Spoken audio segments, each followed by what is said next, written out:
Howdy, Bears. How's everybody doing?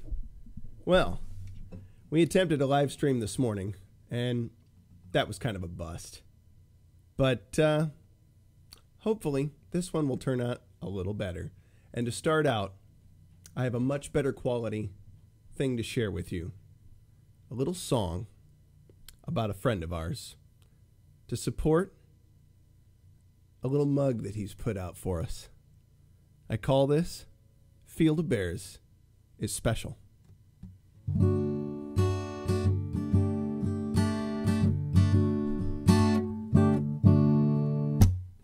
Field of Bears is a YouTuber, he's a bear, and he made a mug like his.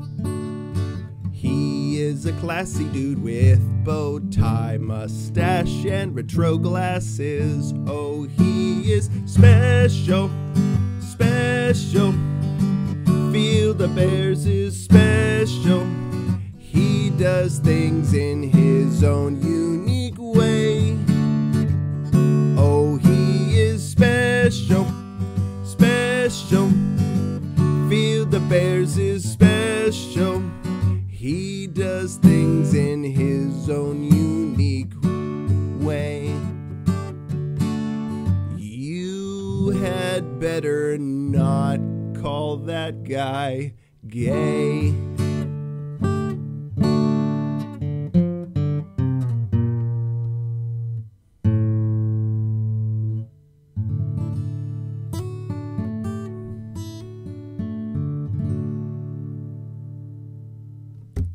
Hey Bears, enjoy the show. Go check out Field of Bears mug at redbubble.com. Link in the description. Enjoy the rest of the show.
Good morning, Bears. Ooh, a little hot. A little hot. Good morning to all of you. I'm sorry. Good afternoon. I'm so accustomed to saying good morning. It is a fine Monday afternoon. And, you know, we're learning a few things. We're getting better at what we're doing here. Little by little. Field of Bears. Love you, man. Just wanted to boost up your mug sales a little bit. He's got his handsome mug out and available. And it occurred to me that writing a little song might be worth the while there. So, Field of Bears, enjoy that. Feel free to clip it and use it if you are so inclined. I would be very happy. Not the monstrosity that was this morning. Oh, my gosh. That was absolutely insane. Nothing wanted to work. Yeah, the link is in the description now if you want to check out Field of Bears mug. I was going to show you a little bit of what this guy has going on because I didn't even know. Apparently, Field of Bears has far more than mugs available. And I think everybody should be aware of this. I think it's to everyone's credit to become aware of just what insanity is available with some Field of Bearsishness. Let's see. I'm trying to share something with you here. It's not exactly my friend at the moment. Let's make it my friend. Yeah, you're going to be my friend. What's up? Here we go. Perfect. That's what we want. Okay, so take a look here. This is the Redbubble site, and here's your mug, right? But it's available in the travel size, the tall size, and then you've also got a standard size. So you can enjoy your Field of Bears in a variety of ways. Now, look what else they've made available. There's apparel that you can get. You get scarves, a lightweight sweatshirt, women's relaxed fit t-shirts and v-neck shirts, all kinds of other unique, interesting graphic dress, Field of Bears graphic dress. So I guess it's just that Redbubble makes all these different things available. But how cool is that? You could live your life the Field of Bears way. And I'm just very impressed by this. There's so many things that are available here. I might have to use these guys because they just look so cool with all the stuff you can get. By the way, Field of Bears seems to have another design out, his handsomer products. You can get the Field of Bears logo, the old logo, in both the travel, I should say both, all three, the travel, the tall, and then the standard sizes. And there it comes. Yeah. Excuse the nose. So, pretty cool deal. And, oh, look, there's all sorts of apparel for that too, and phone cases. So if this dude's figured out how to make this a thing, then hats off, dude. Blessings to you, because that's flipping cool, I gotta say. Yeah, so let's come back here and see what people are talking about, because I can't see your chats right now. Now I can. Yeah, there's all kinds of ideas. Yeah, Steve, I bet you're right there. I noticed that too. Some of the things are a little bit more expensive. They're about $1 or $2 more, and all in all, you're going to spend, some money for shipping. That's what's got to happen there. But when all of us are wealthy and well-to-do, maybe we can buy, a decent chunk of inventory right up front and lower the cost for bears. And you know how we do that is when you support bears, right?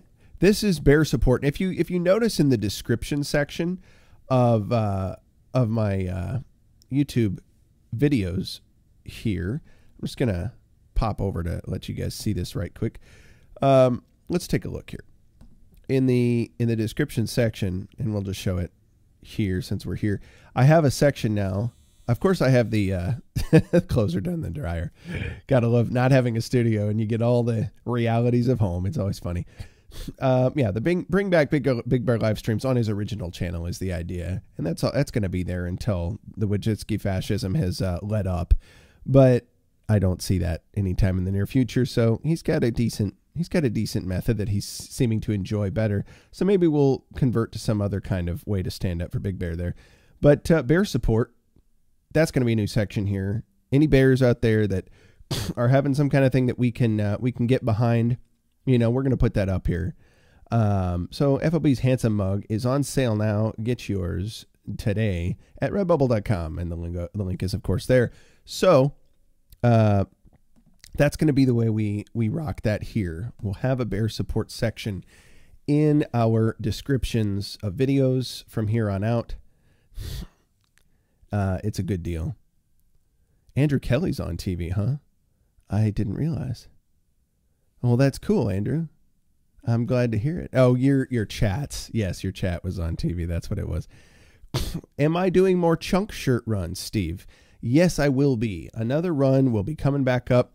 I may pick a new design. I might want to vary things up a little bit and give other people an opportunity to do different chunk things. But I think I'll do one more run of the Love Chunk of Urakami. You know what I might do is sometimes suddenly I'm from the eastern side of the United States. What I'll probably do is offer a run of shirts with a couple different colors than I did this past time, and just make it interesting. Of course, we'll have red. I won't get rid of the red. We got to have the kami red. Yeah, Steve, for sure. And feel free to start rocking one if you're so inclined. I would be more than happy. Gerby and Gita, they need to get some merch going. We need to do that. And the best way to help us, the best way to help all bears is to like, subscribe, share, and comment on videos. because the more you do that, the more visible our videos become within the YouTube algorithms, and the more that we can get out there and grow this audience. So there's a larger base of folks that are checking this out. And who knows, maybe some people who really want to get behind what some of the different bears out here are doing. I don't expect that a majority of the bears that come to this show are people of, shall we say, means. I'm certainly not. And I don't pretend to be. Big Bear doesn't pretend to be someone of great means, but you know, he's figured out a few different ways to make things rock, and not all of us are there yet. Many of us are working to get bigger and better as we do stuff. So yeah, my sinuses are a mess, guys. That's usually what's going on there. In fact, give me one moment. Let me grab a drink here. Yeah, I need, it's like colored water, basically. I've been out, I should say, walking the dogs today. My beautiful wife had to go to a funeral for her aunt who passed away. She was in her mid to late 90s now. And they went up to, she took her mom and her mom's other sister, who's still with us, and Aunt Ann, who lives up in Winnebago. It's near Rockford, Illinois. And my mother-in-law, Betty. And so the three of them went up to, I'm trying to think. Hey, Best Answers, by the way. I see you there. Good to see you, man. I'm going to get with you, by the way, Best Answers. We need to get something rocking for an interview. He and I have talked about some things we want to talk about, and we're going to have to do that. Trying to remember what I was saying. So yeah, my beautiful lady bear, her mom, Betty, and her aunt, Ann, went up to their sister, Betty and Ann's sister, Mary's funeral, and that was in Minnesota today. So beautiful lady bear's on her way home. She'll be home later tonight, most likely. If at all, she might just stay near Rockford with her aunt and mom there and rest. And I wouldn't blame her, because that's plenty of driving in one day. So yeah, busy walking dogs for her today since she's gone. And altogether, I walked 4 of her customers, 3 of which I took, and they ran around in the backyard and played together. I brought one from one lady's house and brought her over to another dog's house. These folks have like 2 Labradoodles.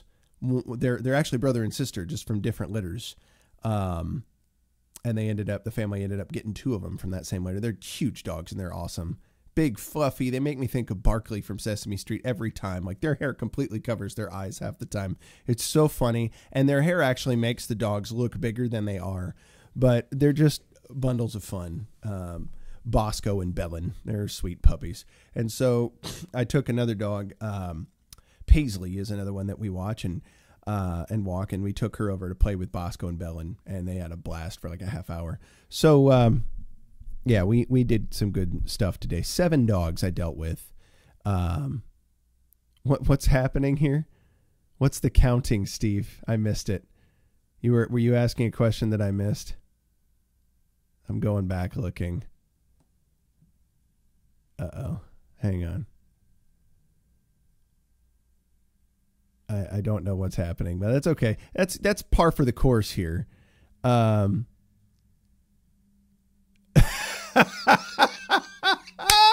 Oh, he's counting my ums. That's what's happening. That's appropriate. I accept it. I've earned it completely. Where was the 20th must have happened a little bit ago. Maybe I did another one and didn't even hear it. See, now I'm going to be much more cognizant. Thank you, Bears. Wait. He's still counting. I haven't ummed anymore. What's going on here? These are fake ums. I stopped once I started laughing. Maybe the chat's just behind. That's got to be what it is.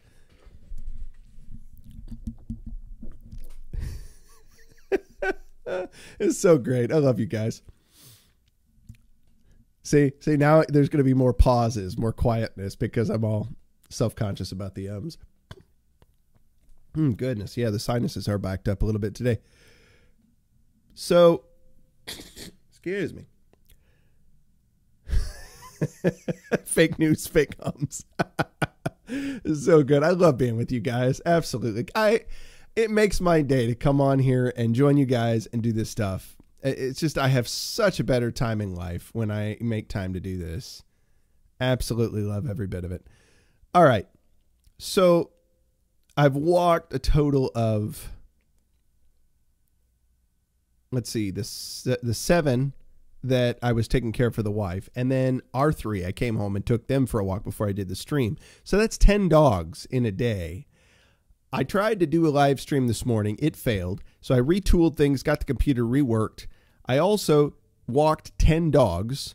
I also came home and refilled the dishwasher. I also emptied the dryer and put a new load of clothes in the washer, which I'll have to turn over to the dryer after we're done streaming. Then I have a song I wrote for Field of Bears to advertise his mug on the show today. And I have 2 students to teach tonight, and I may actually spend some time in the studio with a good friend of mine, the dad of one of my students, who's interested in collaborating together, doing some musical work. So crushing today, crushing. That's what's up. My lady needed me to kick some butt and take some names today to get some stuff done. And I haven't made a lot. Not a lot of the stuff I've done today has been, shall we say, income. Yeah, I know I heard it. Income drawing or income making. It has for her, it's made the income keep going from her gig, right? And that's good. I will be teaching lessons, which is an income thing. Yes, I know, Steve. I said it again. It's like the knights who say knee, you know, once I start saying it or whatever the word was that they say, it's like, it's one of the words that Big Drum Bear cannot hear. You're going to get all kinds of weird Monty Python quotes randomly in this show. It's going to happen. At any rate, I also went to the bank. That's what I did. I had to go to the bank and deposit stuff for the beautiful lady bear and get some things done around in the accounts. So all of those things on point, booyakashin, word up. I have no idea what booyakashin means. I heard Mike Portnoy, the drummer from Dream Theater, say it as a silly thing once upon a time. At any rate, here we go. So, fun day. A lot of good stuff going on, and I get to hang out with bears, which is the best part. By the way, if we get to about 4:55 Central Time and I'm in a way talking, doing whatever I'm doing, feel free to drop a message in the chat and get my attention, because I really need to hard stop right at 5 p.m. I've got to get out of here and go teach. It's an important thing. I'd like to somewhat be on time to some degree for my students. I think they enjoy it when I am, and I enjoy it when they are too. It's a good deal. At any rate, so the subject today, that's 3 at any rate, maybe more. The subject today I wanted to talk about was, how have we evolved? This is going to be a subject that's got some controversy to it, but it's mostly going to be me sharing my view on this subject to the best of my understanding. I have grown up in the typical... Why, thank you, Kodiak. I appreciate that. I've grown up in the typical American education system. I wasn't homeschooled largely. I was public schooled until about midway through my sophomore year of high school. And then there was some homeschooling, but even then, I just took the appropriate exams and started college early. I could start taking college courses at 16. I took the GED. I was done with high school stuff. I just didn't need to do it. And I had a different educational upbringing than your average person. So I've tended to look at the world differently than a lot of my peers from that time. I've always had a faith in the Bible. I think there was a period of time in my teenage years where I was questioning a lot of things. I was really not getting solid answers from people. Nothing that was, how would I say, nothing that was satisfactory to me in trying to better understand, why do I believe what I claim to believe, or I seem to believe, what faith has been passed to me from my parents, and what are the details behind that? How do I go about believing what I say I believe? So when I got into the Army years ago, on my first deployment, I No, I should backtrack. Actually, I'm missing something. During high school, excuse me, at the church we were going to at the time. Yeah, this nose thing is going to bug me all day, but I've been out walking dogs. That's what I was trying to hit at before. Been at a bunch of different places, and I'm sure there's been pollens and other things that we were around out there, other people's houses, other smells and things that probably just set me off. At any rate, I probably got some Claritin somewhere. There's another at any rate. How about that? When I was in high school age, I was introduced to an author named Josh Mcdowell, and he had a book called Evidence That Demands a Verdict. In fact, hang on just a second. Let me look. Bingo.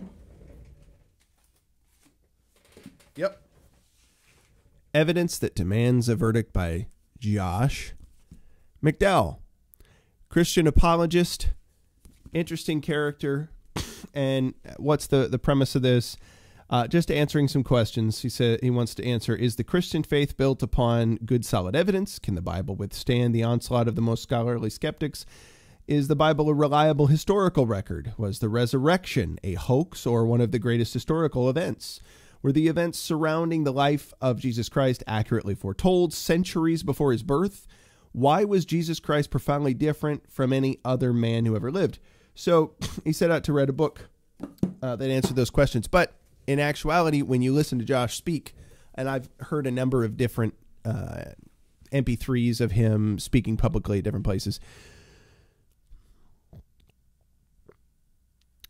he had spoken about his upbringing and that he had an alcoholic father who was a terror of a person to be around, very horrific things that had gone on in his childhood. He was raised with some degree of faith, but he completely turned away from it. He went to school in Arkansas at a university there. I can't remember the name of it off the top of my head, but he recounts that he enjoyed making a mockery of people that were of Christian faith and saying, this was a quote of his, that he believed all Christians had two brains. One was missing and the other was out looking for it. So he figured he could run intellectual circles around anybody that claimed to be of a Christian background or faith. And he often tried to do that and ridicule them and make them look stupid. There was a time when he was in the student union and he was hanging out with 6 students and 2 teachers, as I recall this from him. And he was talking with them. They were predominantly Christian folk. And he said, there's something about you guys that seems different to me, something unique, something special. And I just can't put my finger on it. And, you know, what is it that makes you guys different? And one of the students looked right at him, dead in the face, said to him, Jesus Christ. And he laughed at her, as he says. He laughed right in her face. They all looked at him, and he said, I'm sorry. You know, I wasn't raised to be rude like that. I wasn't raised to do that kind of thing, but I just can't take religion anymore. I can't take any of that stuff. I reject it. And she said, I didn't give you religion. I gave you the person of Jesus Christ. And so they discussed it further, and they actually challenged him. They said, go ahead and intellectually investigate the claims of the person of Yeshua Bar Yosef, the son of Joseph, this guy that lived in Judea about 2,000 years ago. Go ahead and intellectually investigate those claims that he makes, because he makes specific truth claims. So go ahead and take a look at that, see what you think. And he thought, this is going to be easy. It's going to be a walk in the park. I'm going to write a book that demonstrates the absolute lunacy of anybody who has a belief in the Judeo-Christian Bible whatsoever. It's not hard. I could do it with half my brain tied behind my back. And those Christians, they've got 2 brains, but one's missing and the other's not looking for it. So I've got the advantage, right? Even with half a brain. So this is just a little background on where he's coming from. He had to change the whole premise of his book midway through his research, because he realized that not only, as he was digging into it, was the Bible, not only was the Bible more valid historically, documentarily, than any other piece of classical literature, it was more valid than any other 10 pieces of classical literature combined, right? The closest second piece of classical literature that has any wealth of documentary evidence to support its historicity, or it's actually being written by whom it claims to have been written, and that there are a substantial number of copies of that we still have today, original copies or ancient copies, would be Homer's Iliad, as I recall. I might have that wrong. Don't quote me, but that's what I'm doing this all from memory, guys. This is all just based on what I remember listening to for years and years on MP3s and stuff like that. And I had a lot of time to do that when I was deployed in Iraq and Kuwait. But the New Testament writings, there's over 24,000 pieces of manuscript evidence. And the closest second, at least at the time when Mcdowell was putting his stuff together, there may be others that I'm unaware of at this point in time, but the closest second he had listed was Homer's Iliad, about 650 some pieces of manuscript evidence to support its historicity. Not that the events within it were all historical. Obviously, some of that's mythological, but that it was actually written by Homer, etc. That it came from the time frame it's supposed to have been. I remember there being something about the writings about the Gaelic Wars, and some of the writings that were having to do with that were also a significant one that was in the list. So I might be confusing that between the Iliad and the Gaelic Wars writings. But there's a ton of archaeological and documentary evidence to support the historicity of the accounts that are in there. And that's just dealing with the concept of whether or not the people who claim to have written the books that are in there did that, or that they would have been accurate in their representation of historical events, etc. Combining the concepts of archaeology and the accuracy, or I should say trustworthiness of the documents, right? So that got me interested to dig in deeper into this whole area of, is the Bible reliable? Is it something that I should even give my time to invest in life-wise? It was long before I knew anything about a Peterson or people remotely like him. But on my first deployment, I was exposed to a guy, videos of a guy named Kent Hovind. He apparently had a doctoral degree. Hang on a second. Use the PC Punk thing, your own account, PC Punk.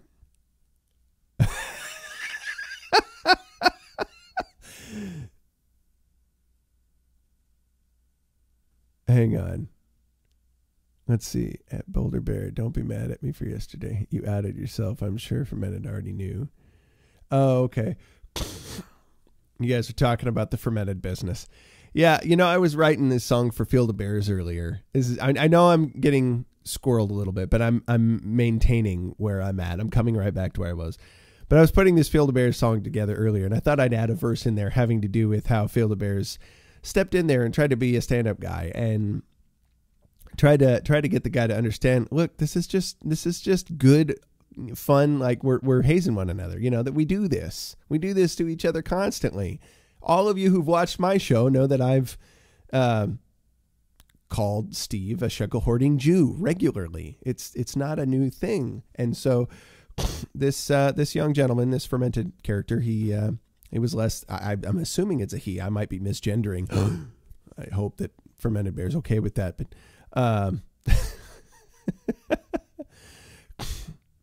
Exactly, Field of Bears. Right there is a great example of what I'm talking about. Pinder's no longer selling a mug because he knows my Henson mug is superior in every way. See, this is great stuff. I love it. And we do this for fun. This is part of the community, right? This is something that we tend to do with one another. And I guess this individual was less than pleased with that and continued, despite various attempts to help him understand where it was all coming from, continued to rant and rave and say that we were all horrible people, and he was going to try to report us to Coder and such. Well, I'm sorry that went that way, but Field of Bears, you were a stand-up dude in that, and we appreciate that. You're a good guy. All y'all were having fun, and that was pretty silly. Some of y'all went further than it might have been warranted, but maybe not. Maybe it was warranted. Who's to say? I couldn't tell you. I eventually had to go to bed. It was just, yeah, there's better things I had to do with my time, like sleep. So at any rate, back to this biblical excursion that I decided to go on long ago. So I'm out in Iraq in 2004, and a buddy of mine gives me a CD with like 14 hours worth of video on it from this character named Dr. Kent Hovind. Now, Kent Hovind's been a controversial character. He actually grew up in East Peoria, not far from where I live now. He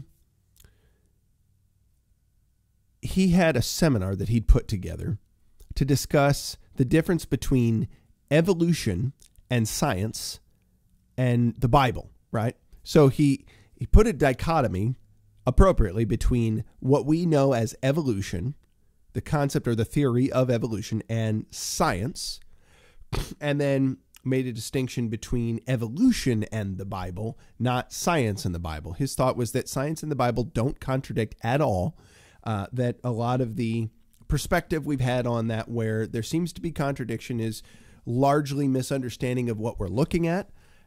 And digging a little bit deeper might reveal some very unique and interesting things. Nowadays, I would probably say I would disagree with him on a number of different points. He probably had some things that he focused on, maybe a little more tunnel visionally, is that even a phrase? Then I think would be warranted. He had a particular view on income tax and an employer taking income tax from their employees. He felt that 501c3 incorporation, which most religious ministries tend to do, was probably not a wise choice for various reasons. I won't get into all of it. By and large, he had gone through a process of asking. He had certain questions about how the concept of income tax existed within the states, and it was his view, after researching it deeply and asking for legal counsel on this matter, that he was not required. It was voluntary for him to take income tax from his employees at his ministry, even though it was not 501c3 incorporated. And he ended up going to prison for 10 years for tax evasion. And I think a couple years ago, he got back out. But his son carried on the ministry for him at that point in time. His wife, I think, even did a year for it.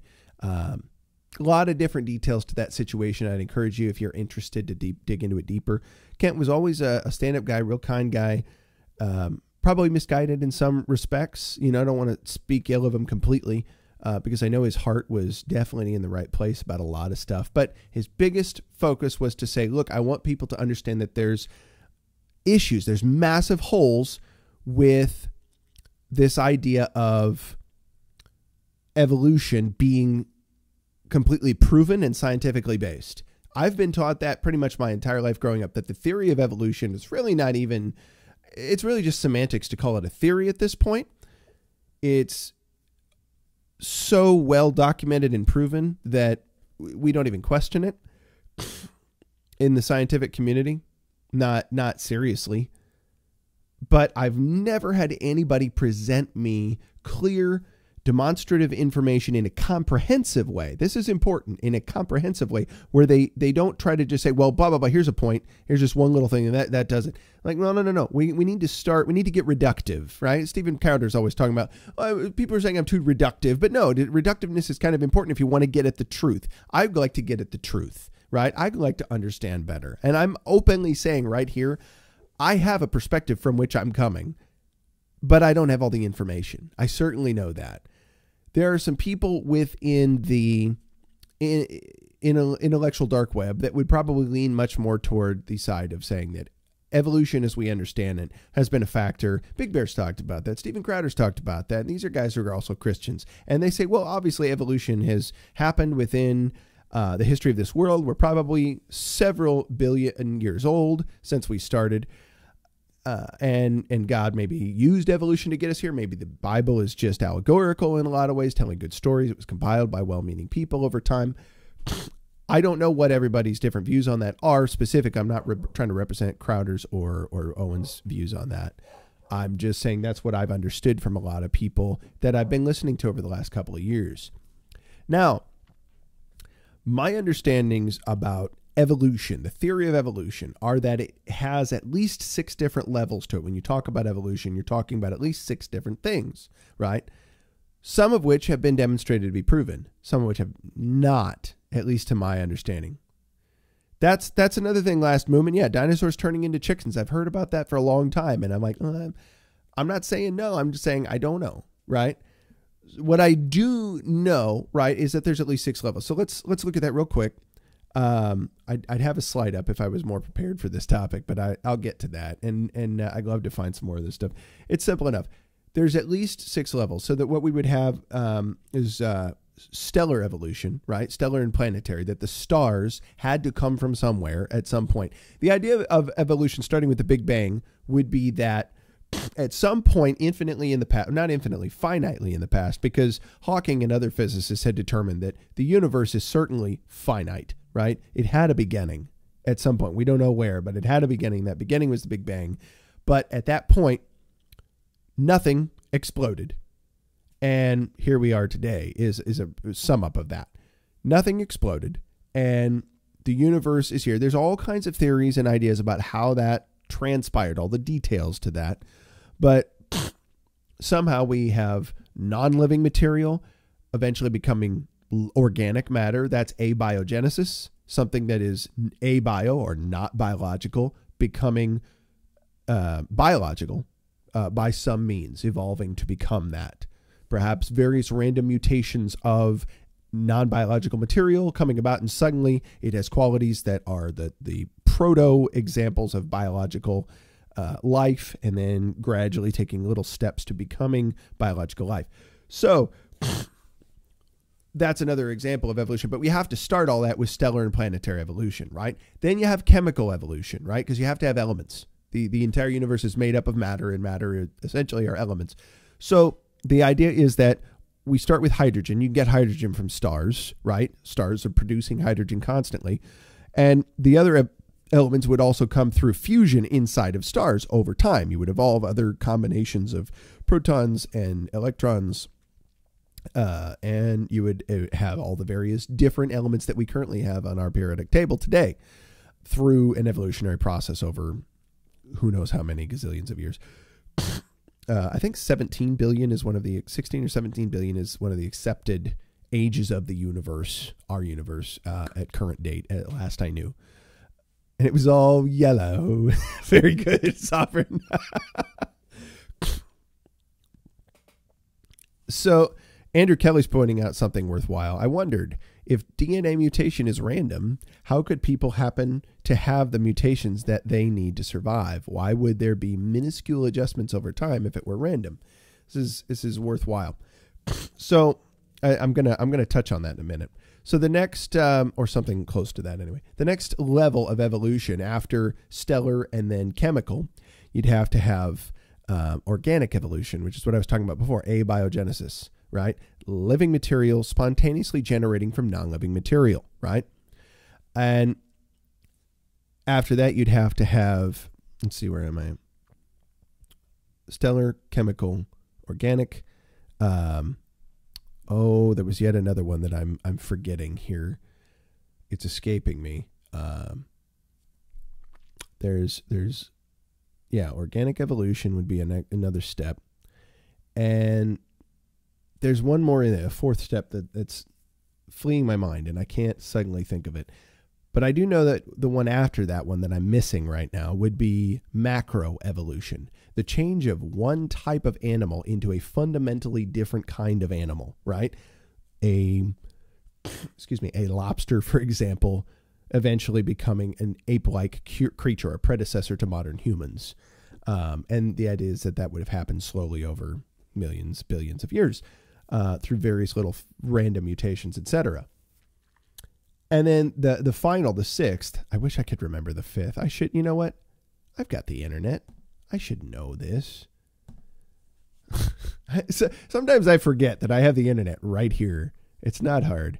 Let's see, Kent Hovind, 6 types of evolution. I'm thinking of his because he had that great graphic that represented these. It was real quick, simple to get at. This should be out here somewhere. Okay. All right. Great. Perfect. So, I think I did them out of order. So cosmic evolution would have been the first. That's what I skipped. Cosmic evolution would have been the origin of space, time, and matter, right? That's what I skipped at the beginning. And that's worthwhile to consider because space, time, and matter are a very interesting triad that you have there. If you have space and you have time, you have nothing to put in it, right? Having two of those existing independently at any given time, evolving out of somewhere, you'd have to have something to put in it. Otherwise, it's just space, empty space, and time, right?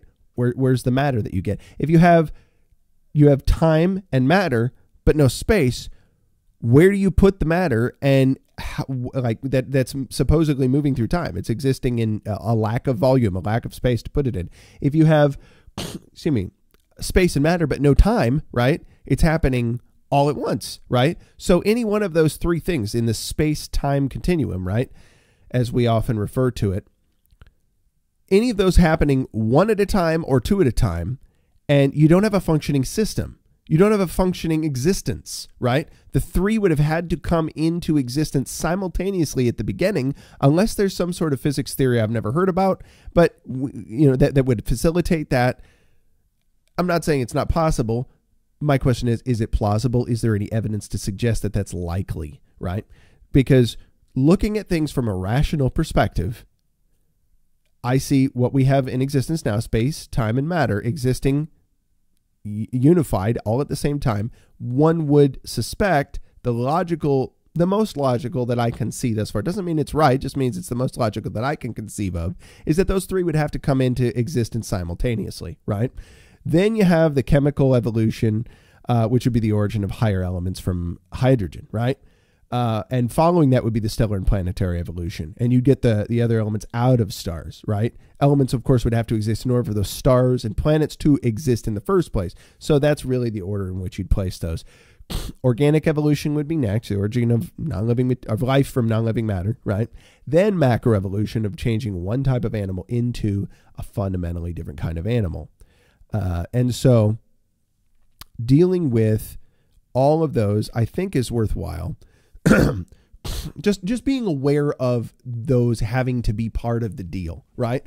And I just don't hear that kind of stuff discussed when I look for discussions on this, unless it's being discussed by someone coming from the perspective that there had to be an intelligent designing agent, right?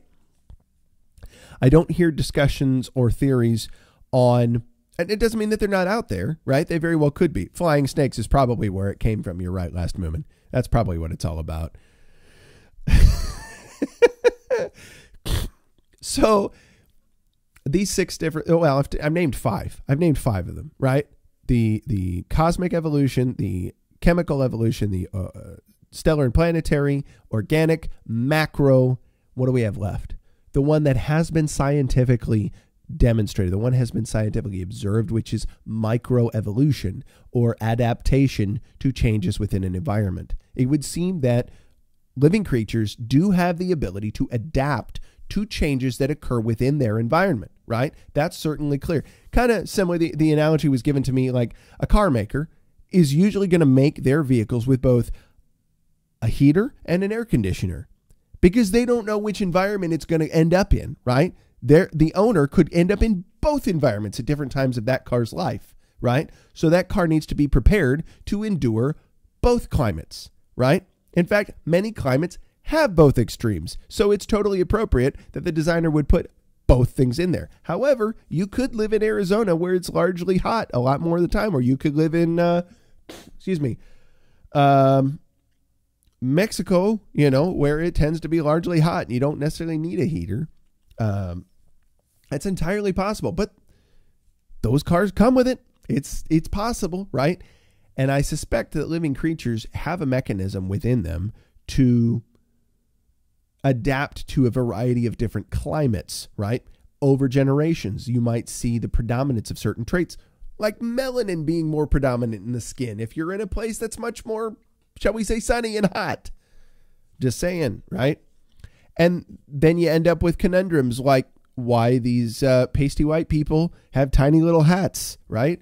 And people that Pinder's well acquainted with, right? And people that are south of our main border, right? They end up having gigantic hats, as Big Bear has talked about often. So why couldn't we get them to switch? Things like that now become worth consideration, right?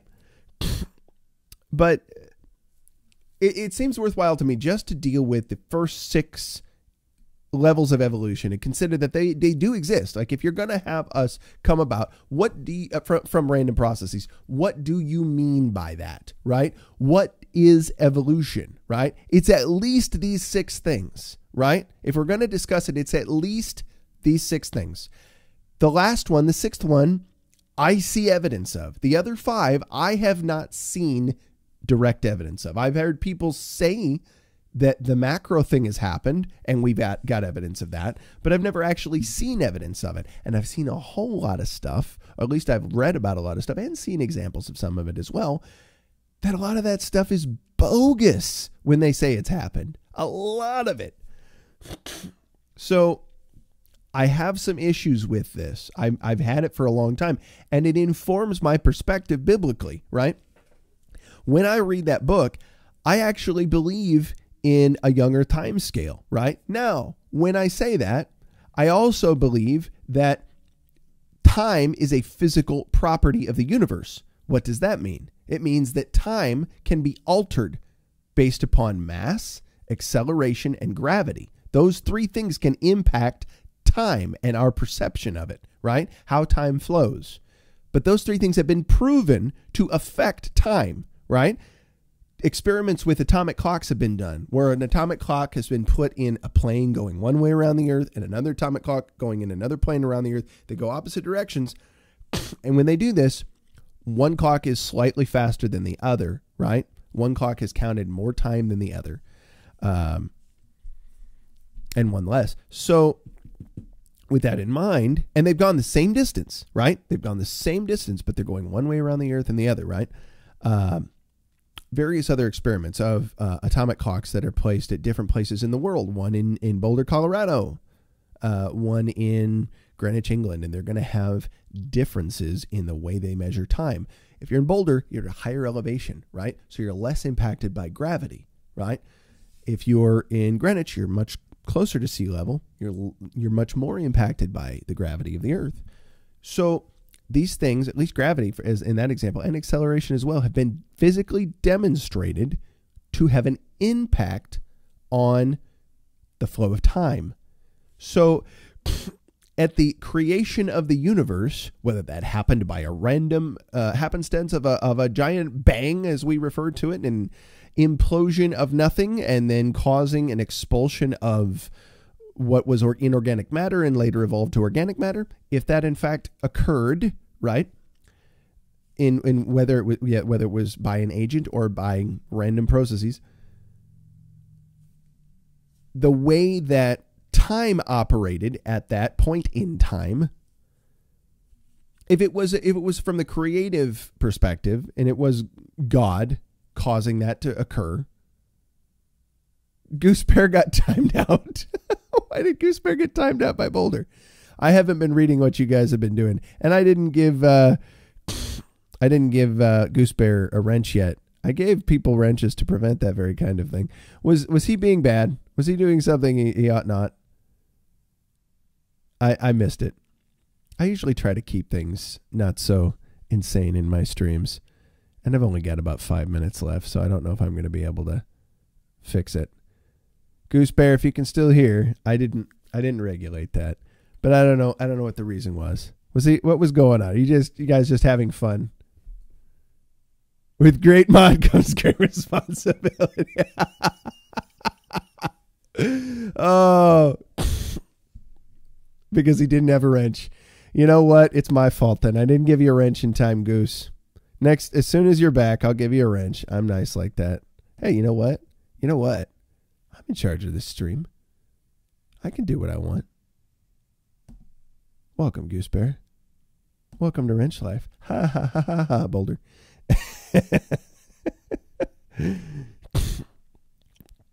Goose, I revive you. You should be back. Oh boy, it's just fun. At any rate, you should be. You should be. Now, Goose has been here before. Goose has seen this stuff. He knows. You know what? No, I could do it to you now, Boulder, just for fun, but I want to finish what I'm going to say. I have other things to do besides timing people out. All right. So in the creative perspective, right, of God creating the earth in 6 days and all that jazz that's in Genesis, one of the thoughts that I've heard discussed on this is that time here on earth would have flowed in a certain way, but time at the edge of the universe would have been flowing very differently. So it depends on whose clock you're talking about in talking about the age of the universe. It is 4:50. You're right. I need about 5 minutes and then I got to start landing the plane. But thanks, Best Answers. I do appreciate that.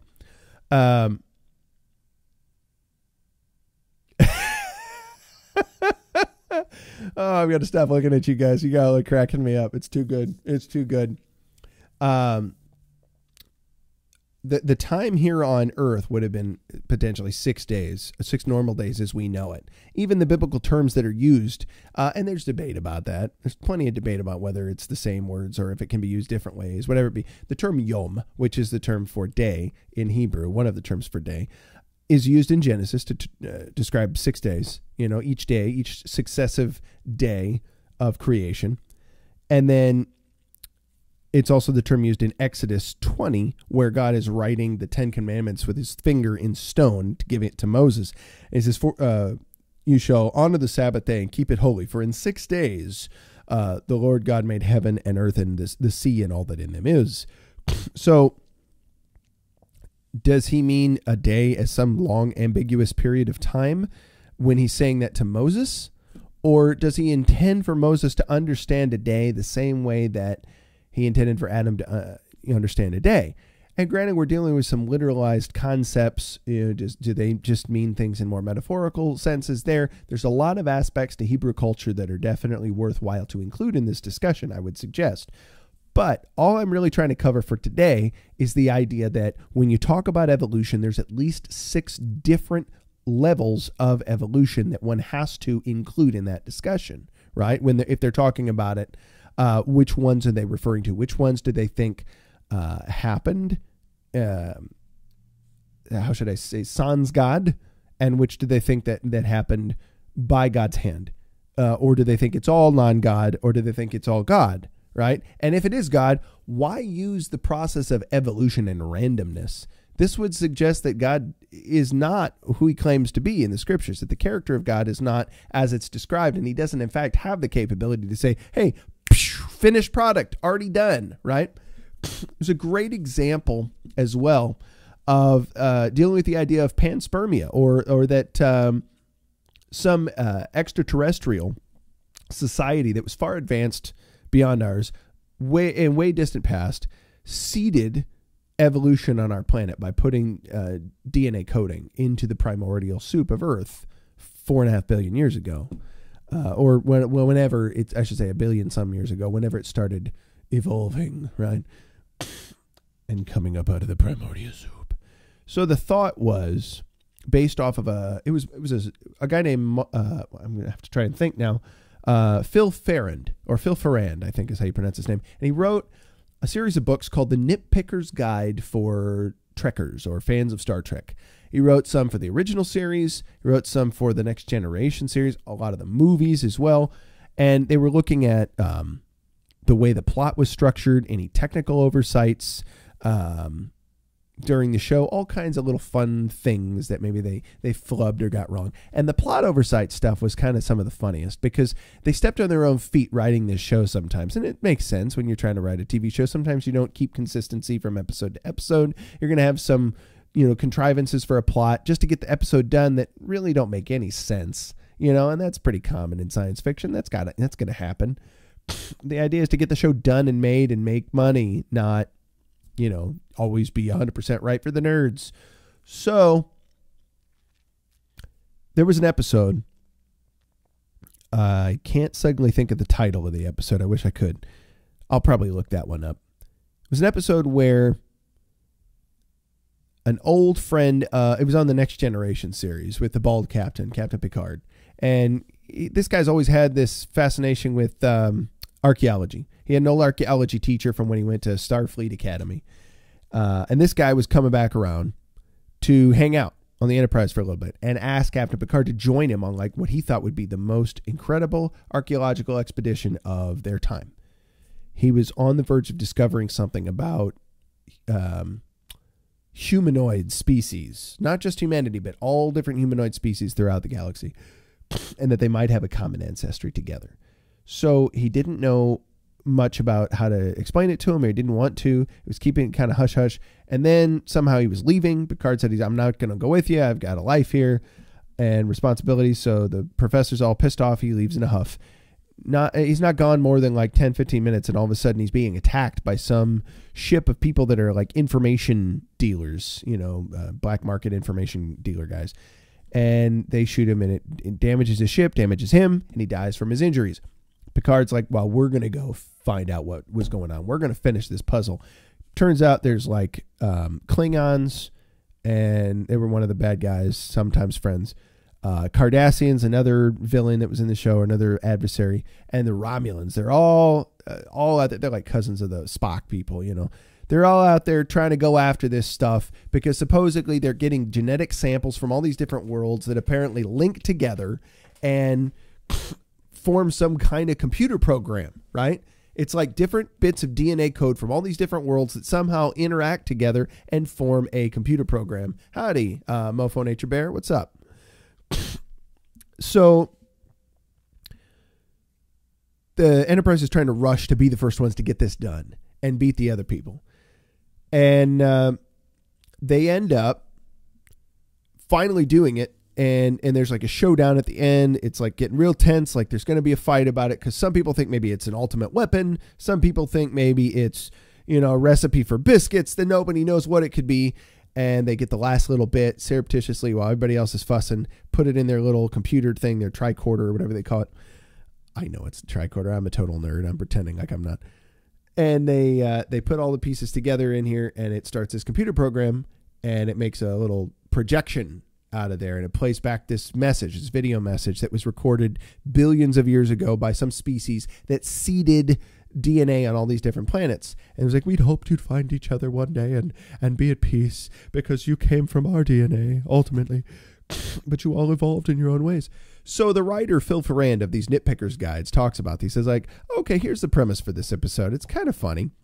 So supposedly some alien species billions of years ago seeded the DNA on all these different worlds, and that's why all these alien species look humanoid-like, right? Mostly because we don't have the makeup products to make them way far out beyond humanoid. We got to keep them relatively similar because it's way too costly to try to do other stuff. But we got to have an explanation for this that fits into the line of the show. And so supposedly 4.5 billion years ago, some aliens did this, and they put the DNA seeds of all these different humanoid species on all these planets. If that's the case, why have the 4.5 billion years of evolution to make it happen, right? If you've got a copy of humanoid DNA inside of you, right? Why not just skip to the final product and make the final humanoid, right? Why evolve it and make it some sort of other thing, right?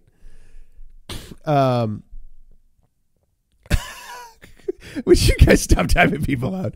Goose, I guess you could do that. You got timed out. It's understandable. I didn't get Mofo Nature Bear in here in time. I'm sorry, Mofo Nature Bear. I was going to stop that. When people see a non-wrench, yes, it is. You're right. I've got to go. It only takes me 10 minutes to get to the lesson, but I am going to finish this thought before I fade us out with some music.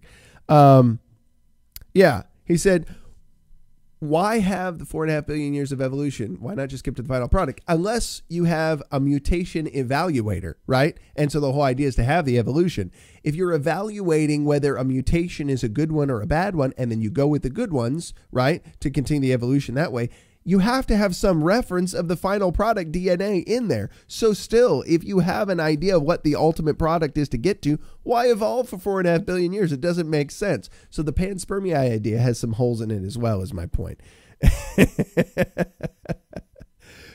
You guys are cracking me up. Well, that's all for today on that. I wanted to get to some music ideas. I might have to do that tomorrow morning instead. We'll see. It's kind of fun doing this in the middle of the afternoon, but it's better to stay in at the morning. I like being a morning show. It's kind of my thing. I dig it. At any rate, things for you to consider. 6 different levels of evolution. Evolution being touted as though it's pretty much proven fact. Pretty much anybody I talk to in the academic community, obviously, they're all lefties. And yeah, as you should. Go to see Nick DiPaolo. Go do that. I've got to go teach.